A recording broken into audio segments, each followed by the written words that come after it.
Ladies and gentlemen, yesterday afternoon, President Trump set an elaborate trap for the far left, radically progressive media, and I'll tell you what, they took the bait, hook, line, and sinker. But in order to properly break down this entire situation, we've got some background information that we need to work through. You see, for years now, white farmers in South Africa, otherwise known as the Boers, have been systematically discriminated against, they've been harassed, they've had their land seized, and they're even being physically assaulted and killed just because of the color of their skin. In fact, in South Africa, right at this very moment, there are 142 race-based laws which target and discriminate against white people living in the country. As an example, there are numerous laws that require white South Africans that own, quote, too much land to forfeit their land over to black South Africans. And there are also laws that require South African businesses to maintain a workforce of, at a minimum, 92% non-white employees because South Africa has a 92% non-white population. Isn't that kind of weird? When white people are the minority, they don't get special programs like affirmative action or DEI agenda to make sure that they're included. They just get further discriminated against. Pretty much, the current state of South Africa is the absolute dream and true objective of the far-left radical progressives here in America. It's an entire country structured around anti-white, anti-meritocratic, race-based identity politics.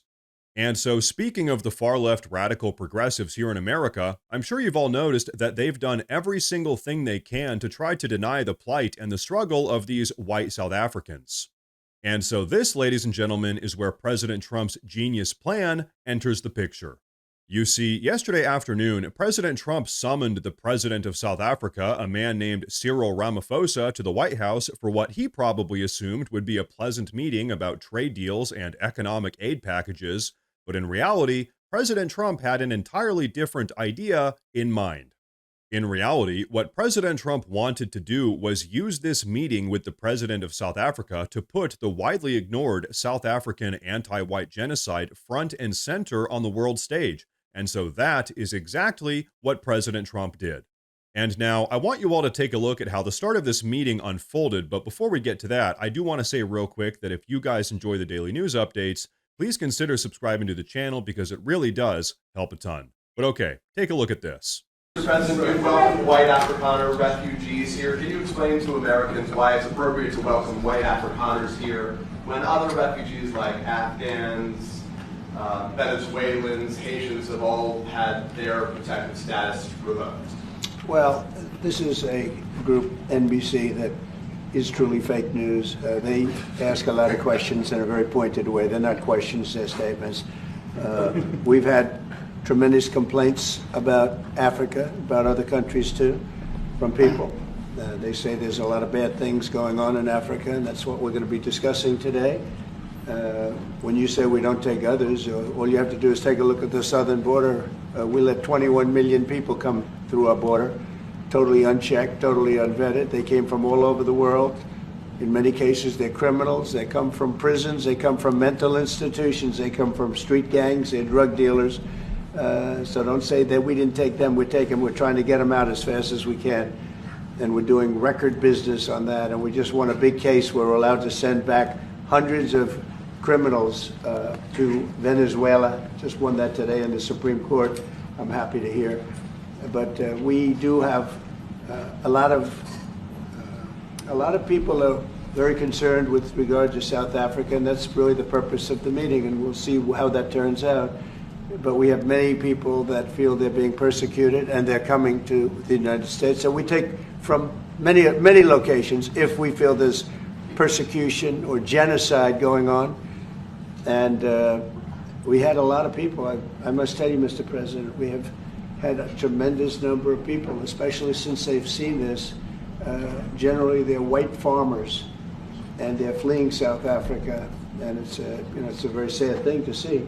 But I hope we can have an explanation of that, because I know you don't want that. It's a kind of a different meeting. Normally we have meetings, we talk about trade, and we'll be talking about trade and other things. But that certainly will be a subject that comes up, yeah. So, folks, like I said, this entire situation was all part of President Trump's genius plan to get the entire world talking about the white genocide going on in South Africa. And you know what? It worked. But you see, this is where the meeting got crazy. You see, various members of the media that were attending the meeting in the Oval Office, as well as the president of South Africa himself, actually denied that the white South African farmers were being mistreated. As it would turn out, they should not have done that. Because what President Trump did next is perhaps one of the biggest boss moves in all of presidential history. What he did is he told his staff to turn down the lights, they wheeled out a TV set, and then they forced everyone in the room to watch a 4-minute long video which detailed the horrific ways in which the white South African farmers have been getting treated. And this entire situation was broadcast on live national TV for the entire world to see. Like I said, folks, hook, line, and sinker. The far left, radically progressive media tried to deny the reality of what's going on in South Africa, so President Trump orchestrated an entire event in order to force them to cover what's really been going on. Ladies and gentlemen, this is a perfect example of why we all voted for President Trump. But now, CNN's Scott Jennings actually had a great take on all of this. Check it out. Whether you call it a genocide or not, the facts are white farmers in South Africa have been murdered. A lot of people have tried to cover this up. A lot of people in, I think, media in the United States have tried to cover it up. Obviously, the South African government doesn't want to talk about it, so it was kind of a boss move for Donald Trump to roll that television in there today. And I think even the agriculture minister in the Oval Office confirmed that these people are, in fact, being murdered. So my question is, if it's not a genocide today, how many do we want to let get murdered so that people around here can be satisfied? Okay, now it's a genocide. Let's let a few more. I don't understand. We're talking about 50-something people they were trying to let in, and everybody's losing their mind after we let in 20 million illegal immigrants over the last several years. The president is trying to prevent genocide from happening any further to these people. They are clearly being discriminated against. Some have been murdered. This was an interesting spectacle in the Oval Office today, but it had to happen because I don't think anybody was telling the truth about it. And so, folks, there you have it. Everything he just said is 100% correct. If not for President Trump, the entire world would continue to turn a blind eye to this anti-white genocide going on in South Africa. And in truth, if someone like Kamala Harris were in the White House right now, God forbid, the entire situation would be even worse than it already is. So personally, I think we all have to give some credit to President Trump here. Not only did he have the bravery to speak up on behalf of these South African farmers, but he's also allowed them to come here in the U.S. as refugees. And as if all of that weren't enough, he also orchestrated a massive event in the Oval Office to bring global awareness to the genocidal conditions that they've been forced to deal with. And so, folks, people keep asking the question, hey, Trump voter, did you get what you voted for? And I'm like, yeah, this is exactly what I voted for. Now, ladies and gentlemen, before we wrap up, I do want to say real quick that we officially have a Morse News Twitter page as well as a Morse News Facebook page. So if you use either of those platforms, please go down below and drop a follow in order to get breaking news updates that relate to everything we talk about here in the YouTube videos. But everyone, that is going to be a wrap for today's video, so please go down below and drop a comment. Let me know what you think about all of this. Please like the video while you're down there, and like I said earlier, please consider subscribing to the channel because it really does help a ton. Thank you all very much for tuning in today, and of course, as always, stay safe.